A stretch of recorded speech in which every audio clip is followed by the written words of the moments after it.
தாய் தமிழ் உறவுகளுக்கு வணக்கம். வழக்கம் போல தாங்க, எந்த நேரம் பார்த்தாலும் சட்டமன்றத்துக்குள்ள ஒரே புகழாரம் தான். இதில் இடையில பல திட்டங்களை இப்படி செய்யுங்க அப்படி செய்யுங்கன்னு யாரு? திமுகவும் அதிமுகவும்.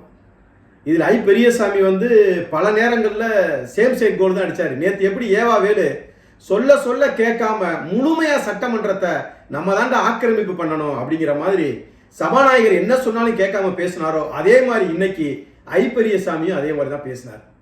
மேகதாது அணை இப்படி பல்வேறு பிரச்சனைகள் நின்னாலும் முத்தாய்ப்பா கார் சட்டமன்ற உறுப்பினர்களுக்கு காரை கொடுத்திருக்கிறார் முதலமைச்சர் அப்படிங்கிறது ரொம்ப ஒரு நெகிழ்ச்சியான சம்பவமா இன்னைக்கு சட்டமன்றத்தில்.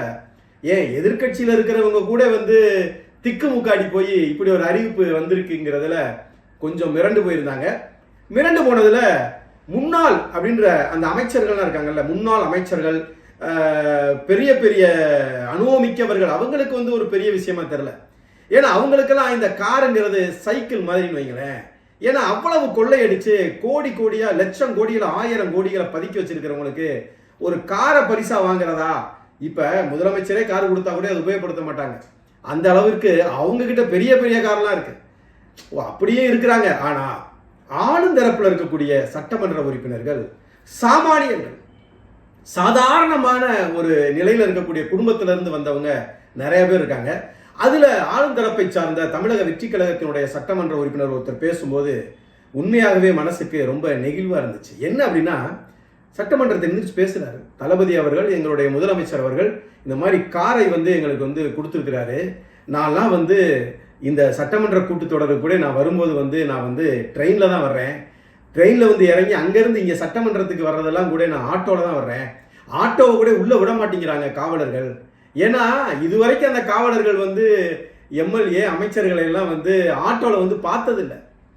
ஏன்னா அமைச்சர்கள் வர்றாங்கன்னா அவங்களுக்கு தெரியும்ல எப்படி என்ன மிடுக்கோட வரும் அந்த வண்டி, அப்படியே ரதமாக வருங்கிறதெல்லாம் அந்த காவலர்கள் பார்த்து பார்த்து பழகினவங்களுக்கு ஆட்டோ உள்ளுக்குள்ள வருது, சட்டமன்ற கூட்டத்தோடு நடந்துகிட்டு இருக்கும்போது என்னப்பா ஆட்டோ உள்ள வருது அப்படின்னு நிப்பாட்டுறாங்களாம்.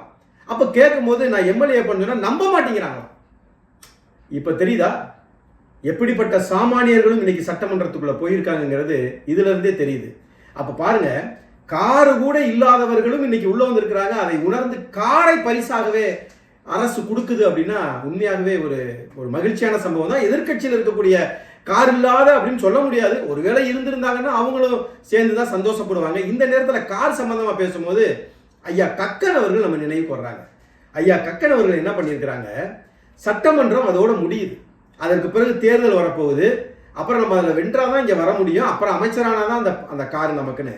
ஆனால் கக்கன் அந்த கூட்டத்தொடர் முடிஞ்சு வெளியே போகும்போதே தலைமைச் செயலகத்திலேயே அங்கேயே காரை நிறுத்திட்டு வெளியே பேருந்துல ஏறி போனதா சொல்லுவாங்க. அதுபோல இன்னைக்கு இருக்கக்கூடிய இந்த சட்டமன்ற உறுப்பினர்களும் அதே போல காரை நிறுத்திட்டு தான் போவாங்களா, இல்லை இந்த கட்சி இந்த ஆட்சி தான் தொடரும்னா அது அப்படியே தொடரப்போகுது அப்படிங்கிறதெல்லாம் வருங்காலத்தில். இருந்தாலும் கக்கன் இந்த நேரத்தில் நமக்கு நினைவுக்கு வர்றாரு. இன்னொரு சுவாரஸ்யமான சம்பவத்தை இப்போ நீங்கள் நல்லா கவனிச்சிருந்தீங்கன்னா, சட்டமன்ற கூட்டத்தொடரை கவனிச்சோம்னு நல்லா தெரியும்.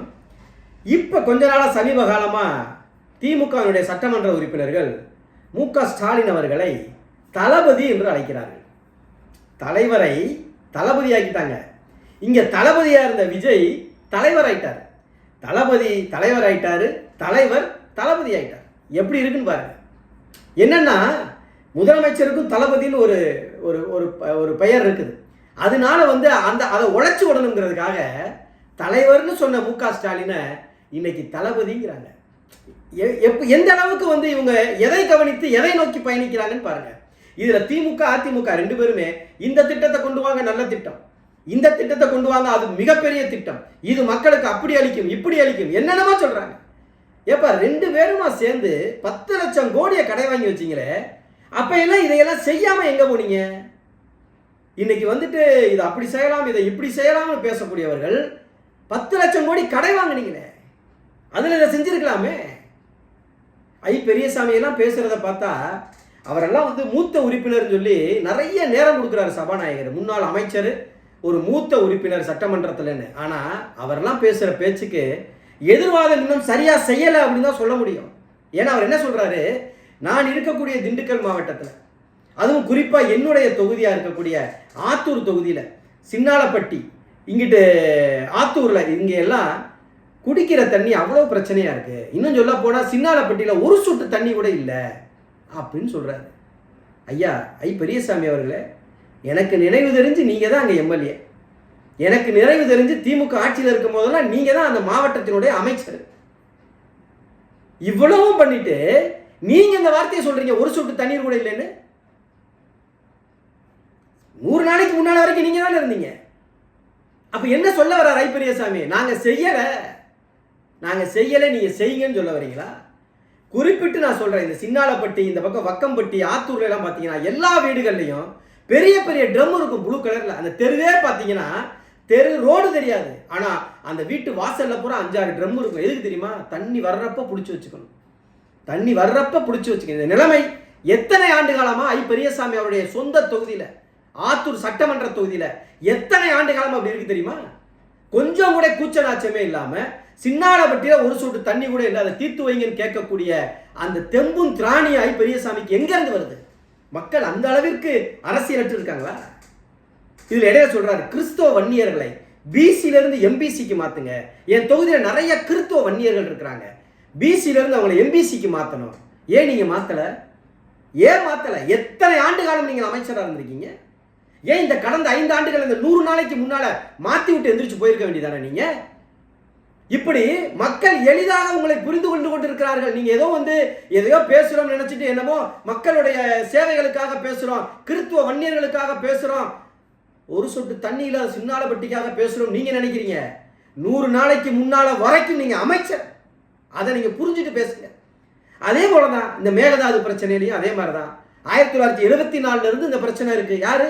அதிமுக ஒத்துக்குது, திமுக ஒத்துக்குது, இன்னைக்கு வந்த தமிழக வெற்றி கழகமும் ஒத்துக்குது. அப்ப தமிழக வெற்றி கழகம் ஆளுங்கட்சியில இருந்து ஒரு கேள்வி வைக்கிறாங்க. இன்னைக்கு மேகதாதுவை பத்தி அப்படி பேசுறீங்களே, காவேரி பிரச்சனையை பத்தி பேசுறீங்களே, காவேரி உரிமையை யார் விட்டு கொடுத்தது? நீங்க தானே அதை வாபஸ் வாங்கினீங்க அப்படின்னு சொல்லி வழக்கு உச்ச நீதிமன்றத்தில் இருந்த வழக்கை ஏன் நீங்க வாபஸ் வாங்கினீங்கன்னு தூக்கி வச்ச கேள்விக்கு ஐயா K.N. நேரு சொல்றாரு, நாங்கள் அன்னைக்கு இருந்த பிரதமருடைய அழுத்தத்தினால நான் உங்களுக்கு எல்லாம் சரி செஞ்சு தரேன், நீங்க வழக்க வாபஸ் வாங்கிட்டு வாங்கன்னு சொன்னதுனால நாங்க வாங்கணும்னு ஒப்புதல் வாக்குமூலம் கொடுத்துட்டார். ஆமா, நாங்க உச்ச நீதிமன்றத்தில் வழக்கை வாபஸ் வாங்கிட்டு வந்துட்டோம், காவேரி பிரச்சனை சம்பந்தப்பட்ட அந்த வழக்கை வாபஸ் வாங்கணும்னு ஐயா K.N. நேரு ஒத்துக்கிறார். அப்ப நீங்க பாருங்க, திமுகவோ அதிமுகவோ இவ்வளவு நாள் வரைக்கும் கடை வச்சு கப்பி வச்சு உங்களுக்கு இலவசத்தை கொடுத்துட்டு போயிட்டாங்களே தவிர, இன்னைக்கு அவங்களே சொல்றாங்க இந்த திட்டத்தை எல்லாம் பண்ணணும் அப்படின்னு சொல்றாங்க. ஒரு சொட்டு தண்ணி இல்லைன்னு சொல்றாங்க. ஆமா, நாங்க தான் காவேரி உரிமைக்கான அந்த இதை வாபஸ் வாங்கிட்டு உச்ச நீதிமன்றத்தில் வழக்க வாபஸ் வாங்கணும்னு சொல்றாங்க. 1974 ஏன் நீங்க மறு ஒப்பந்தம் செய்யல என்ற கேள்விக்கு யார்கிட்ட இருந்தும் பதில் இல்லை. ரொம்ப முக்கியமான விஷயம், இன்னைக்கு கூட ஆதவர்ஜனா சொல்றாரு, வெள்ளை அறிக்கை தயாராயிட்டு இருக்கு, சென்ற 5 ஆண்டுகள்ல நீங்கள் பண்ண ஊழல் எல்லாம் வெளியே வரப்போதும் பேசிக்கிட்டு இருந்த அந்த நிமிடமே இன்றைக்கு தமிழ்நாடு முழுக்க 51 இடங்கள்ல லஞ்ச ஒழிப்புத்துறை சோதனை, டெண்டர் சம்பந்தப்பட்ட விஷயங்கள்ல 51 இடத்துல இன்னைக்கு மட்டும் லஞ்ச ஒழிப்புத்துறை சோதனை நடத்திருக்குது. இப்படிலாம் நடக்கிற நேரத்துலங்க இந்த புகழாரம் தேவையாங்க? இன்னைக்கும் பாருங்க எவ்வளவு நேரத்தை விரயம் பண்றாங்க தெரியுமா? எவ்வளவு நேரம் விரயம் தெரியுமா? எப்ப பார்த்தாலும் அம்மா புகழ், கலைஞர், ஸ்டாலின், எடப்பாடி, இதுதாங்க எதிரொலிக்குது. அந்த சட்டமன்றத்துக்குள்ள சும்மா இந்த பேர் தாங்க எதிரொலிக்குது. எவ்வளவு பெரிய ஒரு கண்ணியமிக்க நேரம் அந்த நேரம் சட்டமன்றத்தில் இவ்வளவு பேர் உட்கார்ந்து இருக்கிற அந்த அவையில் இன்னைக்கு அதான் நடக்குது. ஆனால் உண்மையாகவே பாராட்டணுங்க கம்யூனிஸ்ட். ஆனால் இது வரைக்கும் அவங்க ஆட்சியில் இல்லாதனாலயா என்னன்னு தெரியல, உண்மையாகவே கம்யூனிஸ்ட் தோழர்கள் அந்த மாதிரி செய்யறது இல்லைங்க. இன்னைக்கு கூட சட்டமன்ற உறுப்பினர் லதா அப்படிங்கிறவங்க பேசினாங்க. பொதுவாகவே மற்ற கம்யூனிஸ்ட் தோழர்களுமே அங்கே இருக்கக்கூடிய கம்யூனிஸ்ட் தோழர் சட்டமன்ற உறுப்பினர்கள் அந்த மாதிரி யாரையும் நேராக விஷயத்துக்கு வந்துடுறாங்க, நேராக விஷயத்துக்கு வந்து விஷயத்தை தான் பேசுகிறாங்க. இப்படி ஒரு தரப்பு இருந்தாலும் அப்படி இருக்கிறாங்க.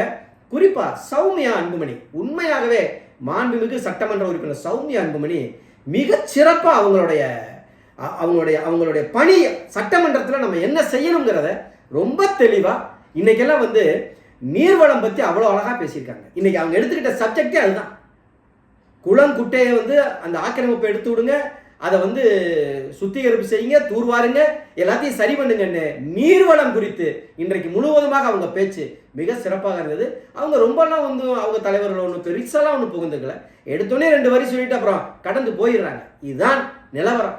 இப்போ இன்னைக்கு மக்கள் எல்லாரும் நேரலை, சட்டமன்ற விவாதங்கள் எல்லாத்தையும் நேரில் பார்த்துக்கிட்டு இருக்காங்க. இன்னும் சொல்ல போனால் எதிர்கட்சி தரப்புல இருந்து எந்திரிக்கிறதும் கத்துறதும் இன்னைக்கு கூட பைத்தியங்கள் அப்படின்லாம் அங்கிட்டு இருந்தெல்லாம் கத்திருக்கிறாங்க. நம்ம என்ன சொல்றோம், நேரலை பண்றீங்க, ரொம்ப சிறப்பு, ரொம்ப மகிழ்ச்சி. ஆனா அந்த நேரலையை எதிர்தரப்புல இருந்து என்ன செய்யறாங்கிறதையும் ரெண்டையும் மிக்ஸ் பண்ணி காமிச்சா இன்னும் கொஞ்சம் நல்லா இருக்கும் அப்படிங்கிறதும் நம்முடைய வாதம் தான். இதுவரைக்கும் பார்க்காத சட்டமன்ற இந்த கூட்டத்தொடரை நேரலையில் பார்க்காத மக்கள் தயவு செய்து பாருங்க. நாம வாக்கு செலுத்திட்டு நம்ம போயிட்டோம்னு இல்லாம, நாம வாக்கு செலுத்தியவர்கள் நமக்கான வேலைகளை செய்கிறாங்களா, யார் எப்படி நடந்துக்கிறாங்க, யார் சரியா பேசுறாங்க, யார் தப்பா பேசுறாங்க, ஒரு சொட்டு தண்ணி கூட வரலனா இவ்வளவு நாள் அவங்க என்ன பண்ணாங்க, காவிரி பிரச்சனை இவ்வளவு நாள் பிரச்சனை ஏன் இதுக்கு முன்னால் உள்ளவங்க தீர்க்கல, இப்படியெல்லாம் எல்லா கேள்விகளையும் நம்ம ஆராய்ந்து எடுக்கக்கூடிய அந்த நிகழ்வுகளை இதுவரைக்கும் பார்க்காதவர்கள் தொடர்ந்து இந்த மாதிரி இதை பாருங்க. சிறப்பான இந்த சட்டமன்றத்தில் சிறப்பாக யார் பேசுறாங்க, மக்களுக்காக யார் பேசுறாங்கிறத நீங்க தெளிவா தெரிஞ்சுக்கலாம். தொடர்ந்து சட்டமன்ற நிகழ்வுகளை உங்களோடு பகிர்ந்து கொள்கிறேன். இத்துடன் இந்த காணொலியை நிறைவு செய்வது உங்கள் அருண்ஜெயசீலன். சமர்க்களத்தோடு இணைந்திருங்கள், சமர்க்களத்தை பின்தொடருங்கள். இது சமர்க்களம், சமரசமற்ற தமிழ் தேசிய ஊடகம். நன்றி, வணக்கம்.